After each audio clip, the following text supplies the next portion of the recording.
আল্লাহ তাআলা কি জন্য আমাকে সেদিন বাঁচিয়ে রেখেছেন আল্লাহই ভালো জানেন। অথচ আমি একটি শহীদ মুক্তিযোদ্ধা পরিবারের মানুষ, আমার কোনো অপরাধ ছিল না। আমার বিষয়টা দিয়ে আমি বিবেচনা করেছি এরকম বহু নিরপরাধ মানুষকে তারা নির্যাতন করেছে, কেউ কেউ দুনিয়া ছেড়ে চলে গেছে, আফসোস নাই। তারপরেও যদি দেশের মানুষ আমাদের জীবনের বিনিময়ে একটু শান্তি পেত, কোনো আফসোস থাকতো না। কি অবস্থা সৃষ্টি হলো, সম্ভ্রান্ত পরিবারের মানুষগুলো তাদের মেয়েগুলোকে আর কলেজ ইউনিভার্সিটিতে পাঠানো বন্ধ করে দিয়েছিল। কেন বন্ধ করে দিয়েছিল আপনারা বুঝতেই পারছেন। মানুষের জীবনের কোনো নিরাপত্তা ছিল না, সম্পদের কোনো নিরাপত্তা ছিল না, বাইরেও ছিল না, ঘরেও ছিল না। অথচ 70-এর নির্বাচনের সময় আমরাই বলেছি মানুষকে ভোট দেন নৌকায়, আপনি দরজা খুলে রাতে ঘুমাতে পারবেন। হ্যাঁ, ঠিকই মানুষ দরজা খুলে ঘুমাইছে, কিন্তু সেই দরজাটা নিজে খুলে নাই, চোর ডাকাত এসে খুলে দিয়েছে। এরপরে কি হলো, আমাকে একবার একজন তদন্তকারী কর্মকর্তা রিমান্ডে আমাকে জিজ্ঞেস করছে যে আপনি কি একটু দয়া করে আপনার সর্বশেষ ঠিকানাটা বলবেন। আমি বললাম বলবো, সর্বশেষ ঠিকানা আশা করছি এটা আল্লাহর জান্নাত। কয় না না, দুনিয়ার ঠিকানা। আমি বললাম যে সেইটা কোনটা বলবো। কয় কোনটা বলবেন মানে? বললাম যে আমার তো শত শত ঠিকানা আছে। কয় স্যার আপনি অ্যারেস্ট হয়ে এরকম আমাদের সাথে মৌজ করতে পারেন? বললাম মোটেই আমি মৌজ করছি না। কয় তাইলে কীভাবে বললেন যে শত শত ঠিকানা আছে, আপনি এত ধনী? বলে আপনি কল্পনা করতে পারবেন না আমি তার চেয়ে আল্লাহর মেহেরবানি বেশি ধনী। একটু বুঝিয়ে বলবেন? আমি বললাম অবশ্যই। এই যে আপনারা আর আপনাদের সরকার, আপনাদের কারণে কোনো বাড়িতে 1 রাত, কোনো বাড়িতে 2 রাত, কোনো বাড়িতে 3 রাত, কোনো বাড়িতে 1 সপ্তাহ, কোনো বাড়িতে 2 সপ্তাহ, এইরকম করে কেউই তো আমাদের বছরের পর বছর যাচ্ছে। এখন হিসাব পেয়েছেন যে আমাদের শত শত ঠিকানা কোথায়? এটা শোনার পরে বলে যে আপনার ঠিকানা আমার লাগবে না। এইটা ছিল ভাই আমাদের কন্ডিশন। পরিবারের সদস্যদের মুখ দেখতে পারি নাই একটানা দেশে থাকা অবস্থায় 10.5 মাস। অবশ্য যখন জেলে যেতাম তখন মাসে একবার দেখার সুযোগ পেতাম, তারা আসতো আমাকে দেখতে। কিন্তু জেলের বাইরে যখন থাকতাম এটা হতো না। এখন বলবেন এটা তো আপনার উপর দিয়ে গেছে, তাতে দেশবাসীর কি? না, আমার উপর দিয়ে যায় না, এই কোটি কোটি মানুষের উপর দিয়ে একই অবস্থা গিয়েছে। আমি একা মজলুম ছিলাম না, বলতে গেলে গোটা দেশবাসী, গোটা সমাজই মজলুম ছিল। প্রিয় দেশটি স্বাধীন হয়েছে 2 বার। আমাদের জানা ইতিহাসে প্রথমবার স্বাধীনতা অর্জন করেছিল 1947 সালে। তখন যারা দেশ স্বাধীন করেছিলেন তারা ভিন্ন একটা জাতি সত্তা প্রমাণ করে নিজেদেরকে দুনিয়ার বুকে প্রতিষ্ঠিত করার জন্য অঙ্গীকার দিয়ে দেশ স্বাধীন করেছিলেন। কিন্তু সেই স্বাধীনতার পরবর্তী 23 বৎসর পশ্চিম পাকিস্তান এবং পূর্ব পাকিস্তানের মধ্যে ব্যাপক বৈষম্য দেখা দিয়েছিল। এমনকি 23 বৎসরে একবারই সেই জাতি সাধারণ নির্বাচন পেয়েছিল। তারা মনের মতো করে তাদের পার্লামেন্ট মেম্বার এবং জনপ্রতিনিধি নির্বাচনের সুযোগ পেয়েছিল। তারপরে ইতিহাস সবার জানা, ব্যাপক ত্যাগ এবং কুরবানির মধ্য দিয়ে পাওয়া আমাদের এই স্বাধীনতা। আমি ছোট মানুষটিরও বাংলাদেশের এই রক্তাক্ত স্বাধীনতায় একটু রক্তের অংশীদারিত্ব আছে। আমি শুধু একা নই, এরকম লাখো পরিবার তারা তাদের আপনজনকে সেদিন দেশের স্বাধীনতার জন্য উপহার দিয়েছিল। এগুলো নামায় ফেলতে হবে, এগুলোর ভারে আসলে নুয়ে যায় আর কি, এটা হলো সমস্যা। তারা সেদিন তাদের আপনজনকে উপহার দিয়েছিল একটি আশা নিয়ে। 1000 মাইল দূরত্ব থেকে এসে পশ্চিম পাকিস্তানের লোকেরা আমাদেরকে শোষণ করেছে। এখন আমরা নিজেদেরকে শাসন করব, আমরা শোষিত হব না। আমরা সুশাসন পাবো, ন্যায় বিচার পাবো। আমাদের জীবনে সামাজিক, রাজনৈতিক এবং অর্থনৈতিক নিরাপত্তা থাকবে। আমাদের সন্তানেরা জন্মের পরে চিকিৎসা সেবা পাবে, একটু বড় হলে তারা সুশিক্ষা পাবে, আর একটু বড় হলে তারা উপযুক্ত কাজ পাবে। সেই কাজ হাতে নিয়ে তারা দেশ গড়ায় অংশগ্রহণ করবে। এখানে এখন থেকে আমরা আর শোষিত এবং শাসক 2 শ্রেণী আমরা দেখব না। সেরকম একটা স্বপ্ন আর প্রত্যাশা নিয়ে বাংলাদেশের অভিযাত্রা শুরু হয়েছিল 1972 সালের 10 জানুয়ারি। শেখ মুজিবুর রহমান সাহেব পাকিস্তানের কারাগার থেকে মুক্ত হয়ে বাংলাদেশে ফেরার পরপরই তিনি অকপটে বলতে গেলে বলতেই হয়, সে সময় তিনি ছিলেন জাতির অবিসংবাদিত নেতা। এদেশের ৯৪% মানুষ তার দলের প্রতি আস্থা রেখেছিল ৭০-এর নির্বাচনে। আফসোস, এমন আকাশচুম্বী জনপ্রিয়তা আর মানুষের ভালোবাসা নিয়ে যিনি দেশের দায়িত্ব নিলেন,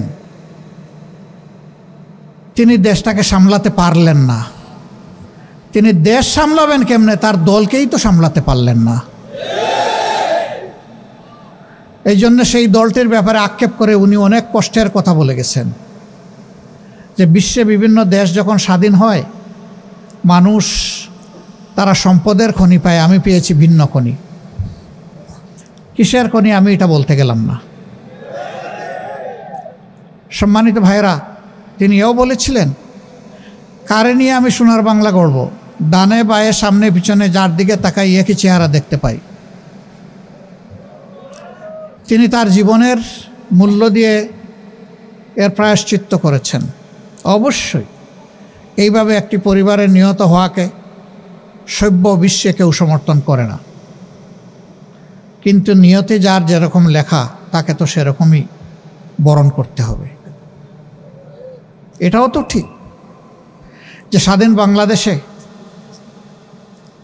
তাদের শাসনামলে ৩৬,০০০ মানুষকে বিনা বিচারে হত্যা করা হয়েছিল,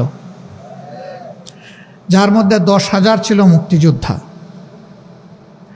যারা কিনা দেশ শাসন করেছিল বুক চিতিয়ে লড়াই করে। তাদেরকেই মরতে হলো রক্ষী বাহিনীর হাতে। রক্ষী বাহিনীর চাবকের তো নিষেধ থেকে অনেকে ফিরে আসেনি, কেউ সৌভাগ্যক্রমে ফিরে এসেছে। ফিরে আসা এক দুর্বল মানুষ আমিও। আল্লাহ তাআলা কি জন্য আমাকে সেদিন বাঁচিয়ে রেখেছেন আল্লাহই ভালো জানেন। অথচ আমি একটি শহীদ মুক্তিযোদ্ধা পরিবারের মানুষ। আমার কোনো অপরাধ ছিল না। আমার বিষয়টা দিয়ে আমি বিবেচনা করেছি এরকম বহু নিরপরাধ মানুষকে তারা নির্যাতন করেছে। কেউ কেউ দুনিয়া ছেড়ে চলে গেছে, আফসোস নাই। তারপরেও যদি দেশের মানুষ আমাদের জীবনের বিনিময়ে একটু শান্তি পেত, কোনো আফসোস থাকতো না। কি অবস্থা সৃষ্টি হলো। সম্ভ্রান্ত পরিবারের মানুষগুলো তাদের মেয়েগুলোকে আর কলেজ ইউনিভার্সিটিতে পাঠানো বন্ধ করে দিয়েছিল। কেন বন্ধ করে দিয়েছিল আপনারা বুঝতেই পারছেন। মানুষের জীবনের কোনো নিরাপত্তা ছিল না, সম্পদের কোনো নিরাপত্তা ছিল না, বাইরেও ছিল না, ঘরেও ছিল না। অথচ ৭০-এর নির্বাচনের সময় আমরাই বলেছি মানুষকে, ভোট দেন নৌকায়, আপনি দরজা খুলে রাতে ঘুমাতে পারবেন।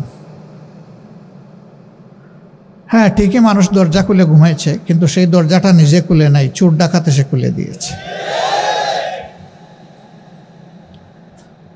এরপরে কি হলো বুঝলাম, তারা সব ভালো কাজ করতে পারলেন না। দফায় দফায় ক্ষমতার পালাবদল হলো। দেশের চেহারার একেবারে উন্নতি হয় নাই এটা আমি বলবো না, হয়েছে। তবে যুগের যে পরিমাণ চাহিদা ছিল আর যে পরিমাণ সম্ভাবনা ছিল তার তুলনায় কিছুই হয়নি। এখানে বসা অবস্থায় আপনারা কোনো গন্ধ পাচ্ছেন কিনা? আমি কিন্তু একটু গন্ধ পেয়েছি। এটা একটা সভ্য জনপদ, এটা আমার গর্বিত দেশের রাজধানী। দুনিয়ার বিভিন্ন দেশে যাওয়ার সুযোগ হয়েছে। সেখানে নগরে শহরে এরকম চলমান প্রবাহমান বহু চ্যানেল আছে, ঝর্ণা আছে, নদী আছে, খাল আছে, ড্রেন আছে, কিন্তু আপনি ড্রেনের পানিও হাতে নিয়ে দেখবেন যে মার্বেলের মতো চকচক করছে। কেন? তারাও মানুষ, আমরাও মানুষ। আমরা কেন দুর্গন্ধের সঙ্গী হব? আমরা কেন পলিউটেড ওয়াটার স্ট্রিমের সঙ্গী হয়ে দুকে দুকে মরব? হাজার রোগ কেন আমাদের দেশে এই কারণে বাসা বাঁধবে? কপাল আমাদের এই জায়গায়। আমি বলেছিলাম আমাদের আল্লাহ অনেক সম্পদ দিয়েছেন, সব জায়গায় বলি একটা সম্পদের অভাবের কারণে আমরা পারলাম না আমাদের দেশটাকে বাগানের মতো করে সাজাতে। সেই সম্পদ হচ্ছে চরিত্রের সম্পদ। ক্ষমতায় যাওয়ার আগে অনেক রাজনীতিবিদ বলে থাকেন আমি রাজনীতিকে ইবাদত মনে করি, আমি রাজনীতি করি মানব সেবার জন্যে, সেবা আমার ধর্ম। হ্যাঁ, উনি মানব সেবা করেন ঠিকই, শুধু নিজের সেবাটা করেন। তিনিও তো একজন মানব, সেই অর্থে তিনি মানব সেবা করেন। কিন্তু মানব সেবা বলতে যা বোঝায় তা তো দেখি না। গত 15.5 বছর এদেশের মানুষ দারুণ কষ্টের মধ্য দিয়ে অতিবাহিত করেছে, আর আমাদের জন্য পরিবেশটা ছিল আরও একটু কষ্টের। জানেন সব কিছু, আমি এগুলো রিপিট করতে যাচ্ছি না। আমাকে একবার একজন তদন্তকারী কর্মকর্তা রিমান্ডে আমাকে জিজ্ঞেস করছে যে আপনি কি একটু দয়া করে আপনার সর্বশেষ ঠিকানাটা বলবেন? আমি বললাম বলবো, সর্বশেষ ঠিকানা আশা করছি এটা আল্লাহর জান্নাত। কয় না না, দুনিয়ার ঠিকানা। আমি বললাম যে সেইটা কোনটা বলবো? কয় কোনটা বলবেন মানে? বললাম যে আমার তো শত শত ঠিকানা আছে। কয় স্যার আপনি অ্যারেস্ট হয়ে এরকম আমাদের সাথে মৌজ করতে পারেন? বললাম মোটেই আমি মৌজ করছি না। কয় তাইলে কীভাবে বললেন যে শত শত ঠিকানা আছে? আপনি এত ধনী? বলে আপনি কল্পনা করতে পারবেন না আমি তার চেয়ে আল্লাহর মেহেরবানি বেশি ধনী। কয় একটু বুঝিয়ে বলবেন? আমি বললাম অবশ্যই। এই যে আপনারা আর আপনাদের সরকার, আপনাদের কারণে কোনো বাড়িতে 1 রাত, কোনো বাড়িতে 2 রাত, কোনো বাড়িতে 3 রাত, কোনো বাড়িতে 1 সপ্তাহ, কোনো বাড়িতে 2 সপ্তাহ, এইরকম করে কেউই তো আমাদের বছরের পর বছর যাচ্ছে। এখন হিসাব পেয়েছেন যে আমাদের শত শত ঠিকানা কোথায়? এটা শোনার পরে বলে যে আপনার ঠিকানা আমার লাগবে না। বুঝতে পারছে যে এর পরবর্তী ঠিকানা তো শেষটা না, আরও কোনটা হয়ে যাবে। এইটা ছিল ভাই আমাদের কন্ডিশন। একটা স্বাধীন দেশে বসবাস করেছি, পরিবারের সদস্যদের মুখ দেখতে পারি নাই একটানা দেশে থাকা অবস্থায় 10.5 মাস। অবশ্য যখন জেলে যেতাম তখন মাসে একবার দেখার সুযোগ পেতাম, তারা আসতো আমাকে দেখতে। কিন্তু জেলের বাইরে যখন থাকতাম এটা হতো না। এখন বলবেন এটা তো আপনার উপর দিয়ে গেছে, তাতে দেশবাসীর কি? না, আমার উপর দিয়ে যায় না, এই কোটি কোটি মানুষের উপর দিয়ে একই অবস্থা গিয়েছে। আমি একা মজলুম ছিলাম না, বলতে গেলে গোটা দেশবাসী, গোটা সমাজই মজলুম ছিল। তারা আমাদের সবগুলো অধিকার একে একে কেড়ে নিয়েছিলেন।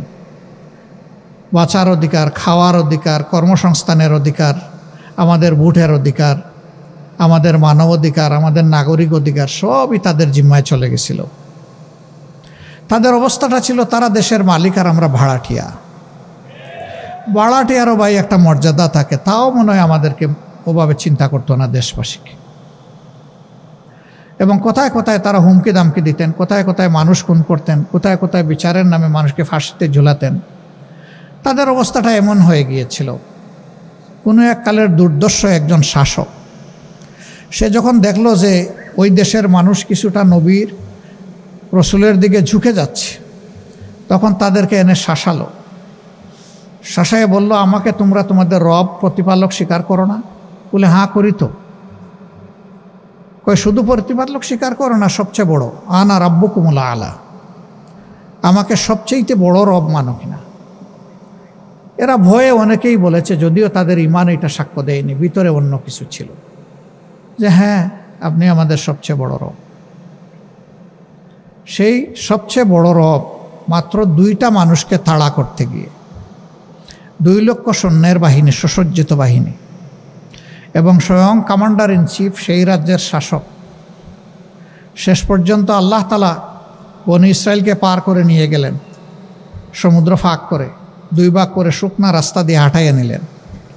আর তারাও ওটা নিজেদের জন্য শুকনা রাস্তা মনে করে এদেরকে ধাওয়া করলো। 2 দিক থেকে পানির দেয়াল এসে মিশে গেল, তারা নিশ্চিহ্ন হয়ে গেল।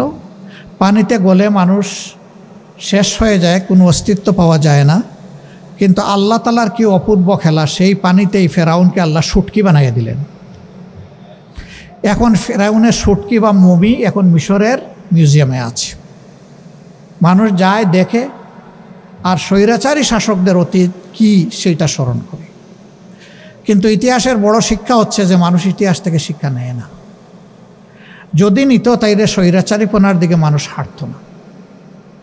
তারা হেঁটেছেন, তারা তিনটা নির্বাচন নিজেরা করেছেন তাদের মতো করে। প্রথমটা জনগণ যায়নি, বহু সেন্টারে মানুষ একজনও যায়নি, সেখানে বিড়াল ঘুমাচ্ছিল শান্তিতে, কুকুর ঘুমাচ্ছিল শান্তিতে। সেগুলা মিডিয়ার বন্ধুরা তুলে এনেছিলেন তারা তাদের শৈল্পিক হাত দিয়ে। দ্বিতীয় নির্বাচনটা তারা এতটাই আস্থা হারায় ফেললেন যে নির্বাচনের দিন পর্যন্ত ধৈর্য ধরতে পারলেন না। 18 সালে আমাকে এখানে জোটের পক্ষ থেকে ক্যান্ডিডেট করা হয়েছিল। আমি এক মুহূর্তের জন্য এইভাবে আপনাদের সামনে এসে দাঁড়াতে পারিনি, আপনাদের মুখ দেখতে পারিনি। এই পরিস্থিতি এমনভাবে সৃষ্টি করে রাখা হয়েছিল, সারা বাংলাদেশে 64 জন ক্যান্ডিডেটকে কারাগারে নিক্ষেপ করা হয়েছিল। 113 জনকে তাদের বাড়িতে গৃহবন্দী করা হয়েছিল, ঘর থেকে বের হতে দেওয়া হয়। সেই রকম করে নির্বাচন, তারপরেও নির্বাচনের দিন পর্যন্ত তারা ধৈর্য ধরেন নাই, রাতের বেলায় সাবাড় করে দিয়েছেন সব। বিবিসির একজন সাংবাদিক আমাকে প্রশ্ন করলেন, আগামীকালের নির্বাচনকে আপনি কিভাবে দেখছেন? আমি বললাম, আগামীকালকে নির্বাচন কোথায় ভাই? কেন, কালকে নির্বাচন হবে না? বললাম, না, নির্বাচন তো কালকে হবে না, আজকে রাতেই তো হচ্ছে নির্বাচন। বলেন কি আপনি? ভাই আপনি সাংবাদিক, আপনার কাছ থেকে না আমি জানবো যে আজকের রাতের নির্বাচনটা কেমন হচ্ছে? আপনি দেখি আমারে জানতে চান? ওই যে এটা কি বলেন? আমি বললাম, ভাই আমারে যারা প্রশ্ন করেছেন প্লিজ আপনি যান। মণিপুর মণিকানন 2 স্কুল সে ভিজিট করে গিয়ে বলল, ইউ আর কারেক্ট। নির্বাচন তো বিপুল উৎসাহ উদ্দীপনায় রাতের বেলা হচ্ছে একতরফা। এই নির্বাচনকে জনগণ মিডনাইট ইলেকশন নাম দিয়েছিল।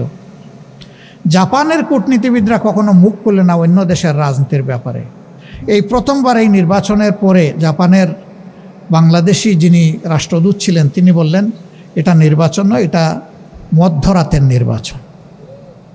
ইন্টারন্যাশনাল কমিউনিটিও এটাকে সেইভাবে নিয়েছিল। আর 24 সালে নির্বাচন করার জন্য প্রার্থী পাওয়া যাচ্ছে না, কে কম্পিটিশন করবে? সেখানে আমি আর ডামি এই মিলিয়ে তারা নির্বাচন করেছে।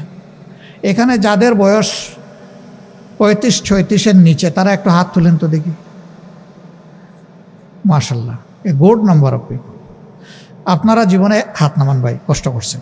আপনারা জীবনে একটা ভোটও দিতে পারেন নাই। আপনারা কি তাদেরকে আপনাদের অধিকার কেড়ে নেওয়ার অধিকার দিয়েছিলেন? দেন নাই। সেই 3 নির্বাচনে আপনারা শুধু ভোট দিতে পারেন নাই না, আমরাও ভোট দিতে পারি নাই। আমি তো আমার ভোট হতে পারিনি। আমি যখন ইলেকশন স্টার্ট হওয়ার 1.5 ঘন্টা পরে শুনলাম যে আমার কিছু এজেন্টকে গায়েব করা হয়েছে ধরে নিয়ে, 2-1 জন মহিলার মাথা ফাটিয়ে দেওয়া হয়েছে, হাত ভেঙে দেওয়া হয়েছে, তখন আমি বললাম যে রক্তের বিনিময়ে আমার আসনে বিজয় লাভ করার আমার প্রয়োজন নাই, আমি এই নির্বাচনে থাকব না। তাই সারা দেশের খবর নিয়ে আমরা 12টা 15 মিনিটের সময় বলে দিলাম যে এই নির্বাচনে আমরা নাই, এটা আমরা প্রত্যাখ্যান করলাম। আমরা অবৈধ নির্বাচনকে বৈধতা দিতে চাই না। আমাদের বিভিন্ন দেশের বন্ধুবান্ধব বলতো, তোমরা বলতেছো ওরা ফেয়ার ইলেকশন দিবে না, তোমরা না গিয়ে কিভাবে এটা প্রমাণ করবা যে ওরা ফেয়ার ইলেকশন? তোমরা যাও, তারপরে বোঝা যাবে ইলেকশন ফেয়ার না আনফেয়ার। অবশ্যই ইলেকশন হয়ে যাওয়ার পরে আর কোনো বন্ধুবান্ধব এই কথা বলে নাই যে তোমরা নির্বাচনে যাও।